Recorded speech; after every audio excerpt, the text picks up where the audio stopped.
One thing I see all the time is too many young people treat their teeth like they're gonna get another set. So in this video, I'm gonna go over some of the most common dental mistakes that people in their 20s and 30s make that prevent them from keeping their teeth for the rest of their life. So make sure you stick around because this could literally save you thousands of dollars later on. Hey guys, I'm Dr. Singh, I'm a dentist, and these are some of the biggest mistakes I see all the time, especially in younger people. Mistake number one is skipping the dentist because nothing is hurting and they don't think anything is a problem. This is literally such a big one. It's kind of like going to a car mechanic. You know, I always hate when people compare dentists to car mechanics, but it's kind of relatable. You know, like you take your car to get its oil changed and then you need to stay on top of it in case there's any problems. Like you need to get your brake pads replaced, or you need to fill up your tire pressure every now and then, maybe rotate your tires. If you don't do all these things, your car is going to break down, the engine's not going to work well, you might pop a tire, you might have some other problems. And it's the same thing with your teeth. If you don't maintain your teeth and go to your maintenance visits, then your teeth and your gums are going to suffer. Because here's the thing, cavities and gum disease can be going on, but they might not hurt you. You might not even notice it. And by the time you do realize it, like by the time a cavity will start to hurt you, it's usually pretty big. Or by the time you start to have like bad breath from gum disease, or you start to notice like different changes with your gums, it's usually when it's gotten more severe. This is why it's so important to go routinely to your dentist, like every 6 months, even if nothing is hurting, even if you're always told like everything is fine. Well, have you ever thought like the reason everything could be fine could be because you've actually been going to the dentist every 6 months? So make sure you don't neglect the dentist. Mistake number two is you're brushing, but you're not flossing. Look, if this sounds like you, I know you've probably heard this spiel before. I know we've been telling you to floss your whole life, and you keep saying the only time I'm gonna floss is every 6 months when I go get my teeth cleaned. And that is if you're actually going to get your teeth cleaned. See, the problem is your toothbrush cannot get in between your teeth. So when you floss, that's where you're getting and actually cleaning in between your teeth. Otherwise, when you eat and stuff, you might get some food stuck in between your teeth or underneath your gums. And when you're brushing, it's really good at cleaning like the cheek side and the tongue side or the biting surface of the teeth. But the in between, that's like 30-40% of your tooth structure that you're just missing. And believe me, I used to not floss too until I went to dental school. And then I realized like all the problems that could come from gum disease, and you can get cavities in between your teeth apparently, and all these problems that can come from not flossing. And then I actually did start flossing, and I started seeing this gunk coming out in between my teeth and underneath my gums, and now I cannot go to bed without flossing. And it's not just about flossing, it's also about flossing correctly. So the right way to floss is something called C-shaped flossing. So if you're taking like a floss string, you'll wrap it between your fingers. You're not just gonna go up and down in between the teeth. You're kind of gonna wrap that floss against one tooth, kind of in a C shape, and then go up and down underneath your gums. Then you're gonna go on the next tooth, and you can do the same thing up and down underneath the gums. And you can do the same thing throughout all the teeth. And if you don't want to use a string floss, you can do the same thing with one of those floss picks, or you can even use a water flosser at least. Now, ideally, I would recommend doing water flossing along with regular string floss. Like, I think the best thing would be like doing regular string floss like every day. And then if you want to do water floss every day on top of that, or at least doing like water flossing like every other day or like a couple times a week, because they still do kind of different things. But it's really important you do this because you might be one of those people that get lucky and then not get cavities and not get gum disease if you don't floss. But you could also be the person that doesn't get lucky. And it doesn't just matter that you're young. So many times I've seen people come in their 20s or 30s and they have new cavities forming in between the teeth because every time we tell them to floss, they just don't do it. Or they get this gum disease that's persistent. They get these bleeding gums that just never stop and they just never floss. Now, mistake number three is vaping. Now, I'm not going to tell you to stop vaping, but I think the mistake people make is they think it's not going to cause any problems because it's a vape pen and it should be safe because they're not smoking a cigarette. The problem is vaping can still cause issues, not just with the rest of your body, but also in your mouth. Vaping can dry out your mouth so it can kind of get rid of the saliva, which is like a natural bodyguard for your teeth and your gums. And people who have a dry mouth are way more likely to get cavities and gum disease. Also, nicotine will restrict blood flow, so your gums aren't going to be as healthy because they're not going to have as much blood supply. Also, all the other flavors and other chemicals that they put in there can still irritate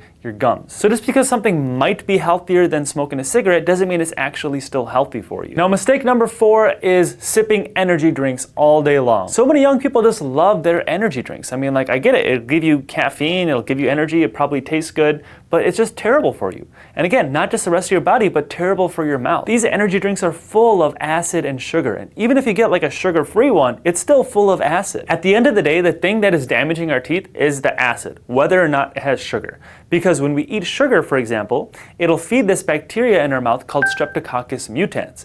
And that bacteria will poop out these acids that will actually rest on our teeth and cause cavities. But now if you combine something that already has a really acidic pH, like some of these energy drinks have a similar pH to like battery acid. So you're basically pouring battery acid over your teeth, and your enamel will start to dissolve. This is how you can see people who like at such a young age have like all these pits and like these fissures on their teeth, or they have all this like wear where like their teeth are starting to turn more yellow. It's because all their enamel is being worn away. So if you still have to have your energy drink, you can still have it, but there's a smart way to do it.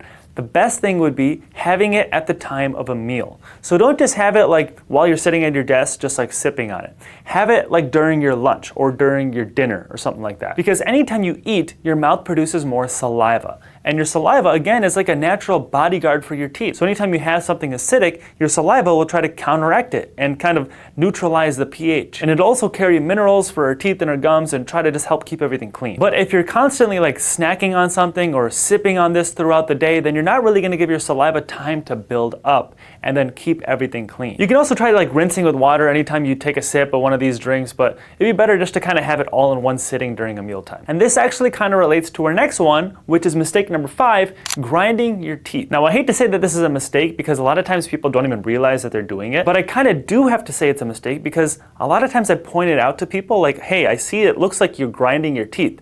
And we have evidence of that because when you start to grind your teeth, your anatomy starts to go on your teeth. Like your front teeth start to get shorter and flatter, and your back teeth start to get flatter as well, and they start to lose their anatomy. But the mistake is when I point this out and I recommend, having something protecting your teeth at night, like a night guard or something like that, like a plastic piece that you wear over your teeth. That way, if you ever grind and clench, it kind of protects your teeth and prevents them from wearing down.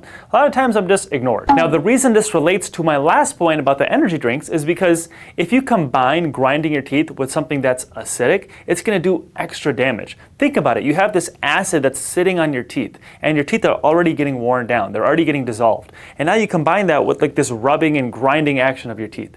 You're gonna start to see that they deteriorate really quickly. And I've seen people in their 20s where they lose like so much of their tooth structure, it looks like they're 70, at least from their tooth perspective. So sometimes if you grind your teeth, you'll have symptoms of like a sore jaw, you'll wake up with headaches, you'll have like ear pain, you might have some tooth pain. But some people don't even have these symptoms, but they still grind their teeth, and they know they do too. Everyone's a little different. So if your dentist tells you they see signs of you grinding your teeth, you definitely want to take it seriously because you don't want something to just be damaging your teeth every night where you can't even control it. Now, mistake number 6 is thinking white teeth are perfect. Now, it's not the fact that the white teeth aren't perfect, it's the fact that you prioritize this over having a healthy mouth. I'll give you an example of something that we see like all the time. Someone comes in and they want teeth whitening, but at the same time, they have rampant gum disease, they have all this tartar and gunk on their teeth, and they have a lot of cavities. And then we have to educate them and tell them like, well, the reason your teeth aren't white isn't really because of the lack of teeth whitening, it's because you just don't take care of them. A lot of times people just have tartar on their teeth, like this like gunk, where they get like this plaque and this bacteria buildup that gets hardened if you don't clean it away, and it turns into this tartar that basically gets stuck to the teeth, and then you have to clean it away. Teeth whitening will not magically fix that. And I guarantee you, if you prioritize having a healthy mouth first, like you make sure like you have no gum disease, you make sure you get rid of all the cavities, which is not that hard, by the way. You just have to basically do all the right things at home and go to your dentist. And then you do some teeth whitening, you're gonna get much better results. Now, one other bonus mistake I wanna put that isn't just for younger people is mouth breathing. Yes, I said that right. The way that you breathe could be a mistake. Now, ideally, we should be breathing in and out of our nose. One of the reasons is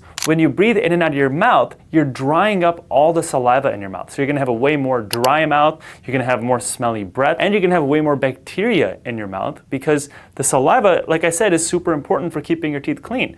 So people with dry mouths are more likely to have these cavities and gum disease. So a simple solution would be, like when you're sleeping, would be to like rip off a piece of tape and tape it over your lips to encourage you to breathe in and out of your nose. Now, before you say like, hey, like how am I supposed to breathe in general? Like, you want me to choke when I'm sleeping? Well, the goal isn't to completely block you from breathing in and out of your mouth. The goal is to basically resist your lips from opening and encourage nasal breathing when you go unconscious. So you should still be able to breathe through your mouth if you need to or if you have to. Like, it should be pretty easy to like open your lips. The tape that I use is something called 3M micropore paper tape. It's literally like a medical grade tape. You rip a piece off and tape it over your lips. Now, if you don't have a beard and a mustache, you could also tape it vertically, which is kind of what's recommended. And that way you can kind of breathe through the sides of your mouth. But since I have a beard and mustache, I have to tape it horizontally, but do whatever's best for you. A lot of these mistakes are really common, but they're also all really avoidable. And if you just fix them early and start getting into like a better routine, I guarantee you your teeth and your gums will thank you. Anyways, thank you for watching this video. And if you haven't already, hit that thumbs up button and subscribe to my channel below, and I will see you in the next video. We finally did it, woohoo! Good job, team. Coca-Cola is finally using real sugar. All right, that's great news, right? So